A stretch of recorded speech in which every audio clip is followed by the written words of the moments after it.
Hey welcome back to my channel. My name is Poonam Sharma और मैं आज आपके सामने फिर लेकर आई हूँ एक बहुत ही अच्छी स्टोरी। जी हाँ, सास बहू की कहानी जो है बड़ी पुरानी। जी हाँ, सास और बहू की कहानियों के किस्से तो हम बहुत टाइम से सुनते आ रहे हैं। जब हम छोटे थे तो हमारी मम्मी और हमारी दादियों में भी शायद बहुत लड़ाइयाँ हुआ करती थी। तो ये कहानियाँ आज कोई नई नहीं हैं और बहुत ही पुरानी।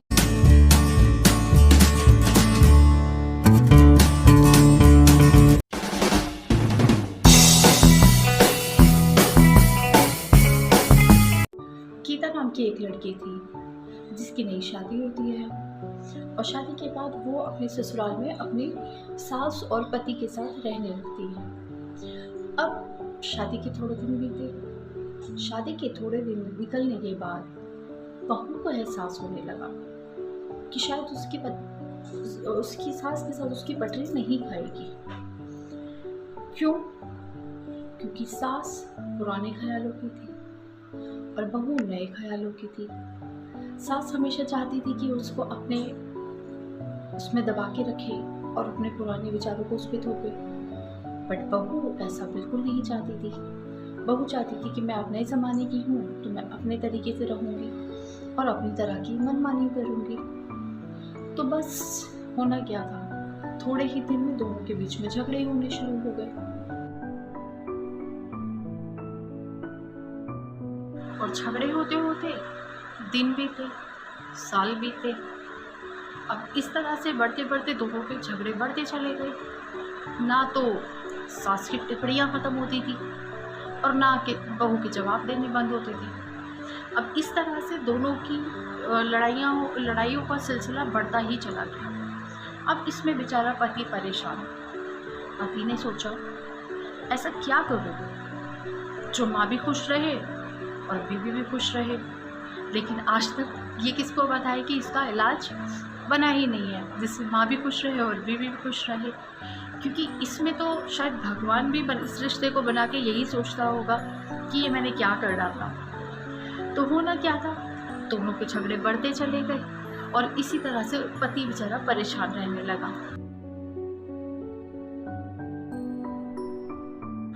और होना क्या था, हालात इतने बद से बदतर होते चले गए कि बढ़ते बढ़ते बहुत लड़ाइयाँ घर की बढ़ती चली गई। और गीता को अब अपनी सास से दिन पे दिन नफरत बढ़ती चली जा रही थी। एक एक दिन उसका काटना मुश्किल हो गया था और नफरत का सिलसिला बढ़ता चला गया। अब भारतीय परंपरा के अनुसार लोगों के सामने दोनों सास बहू एक दूसरे को बहुत अच्छा प्रेजेंट करती थी। किसी को ऐसा नहीं शो होने देती थी कि बहू को सास से प्रॉब्लम है या सास को बहू से प्रॉब्लम है। लेकिन कितने दिन चलने वाला था ये सब, फिर भी वो इस तरह से अपने आप को प्रेजेंट किया करते थे। और बहू को लगा कि मुझे अपनी सास से किसी भी तरीके से छुटकारा चाहिए और वो अपनी सास से छुटकारा पाने के बारे में सोचने लगी। गीता के पिता डॉक्टर थे, डॉक्टर थे, तो उसने सोचा कि क्यों ना अपने पापा के पास जाके इस बात का इलाज ढूंढा जाए। तो गीता अपने पापा के पास जाती है और अपने पापा से मिलती है और मिल के पापा को अपने घर का सारा हाल सुनाती है और कहती है कि पापा, कुछ ऐसा मुझे उपाय बताएं जिससे मुझे इससे छुटकारा मिले। क्या आप मुझे एक चुटकी जहर दे सकते हैं अपनी सास को मारने के लिए?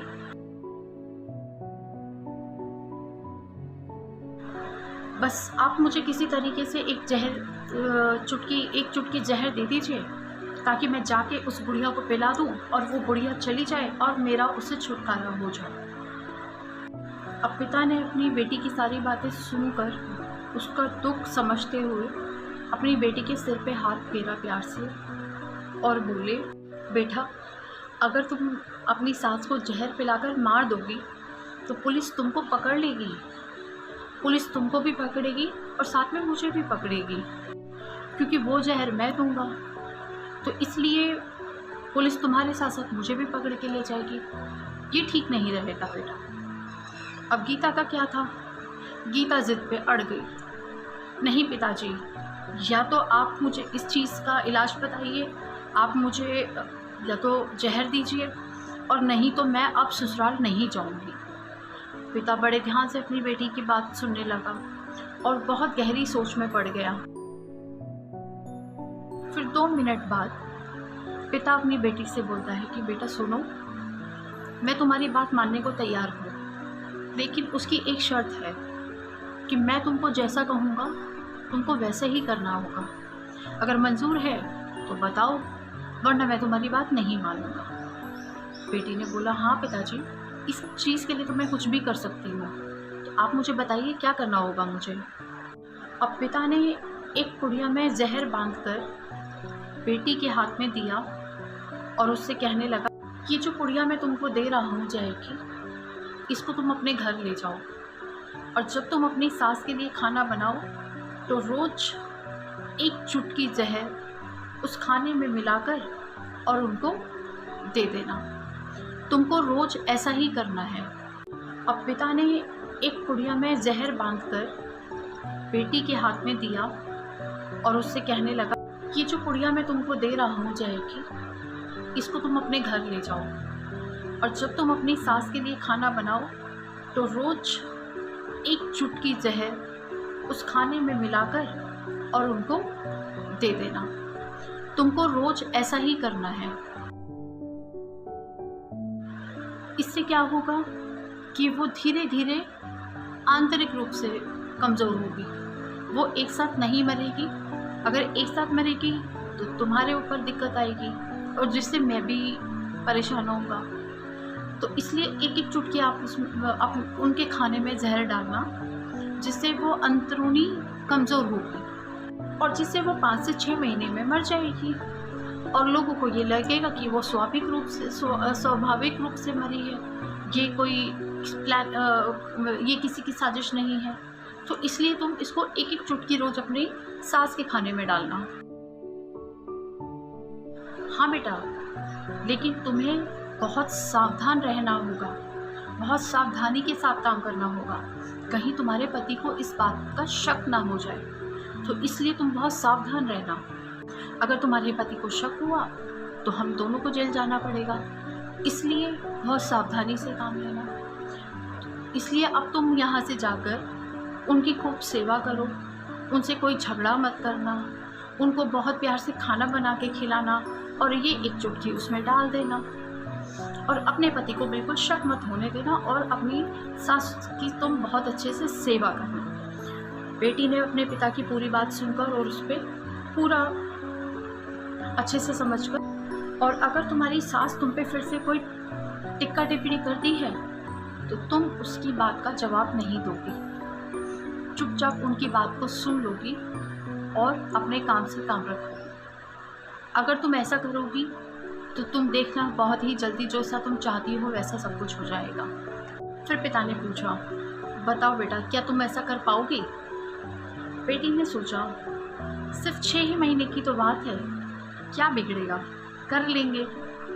तो वो अपने पिता से बोलती है, हाँ पिताजी, आपने मुझे जैसा कहा है मैं बिल्कुल वैसा ही करूँगी।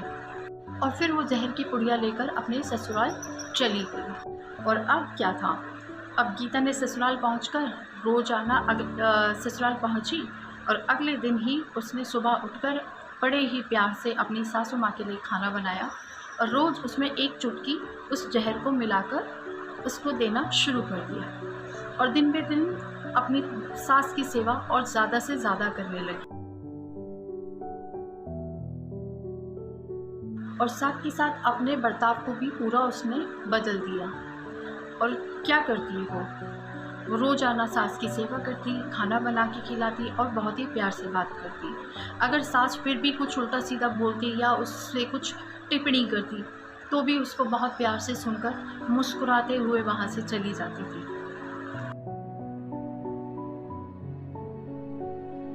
और फिर क्या था, बहू का ऐसा बर्ताव देख के अब सास के अंदर भी परिवर्तन आना शुरू हो गया, उसका भी स्वभाव बदलने लगा।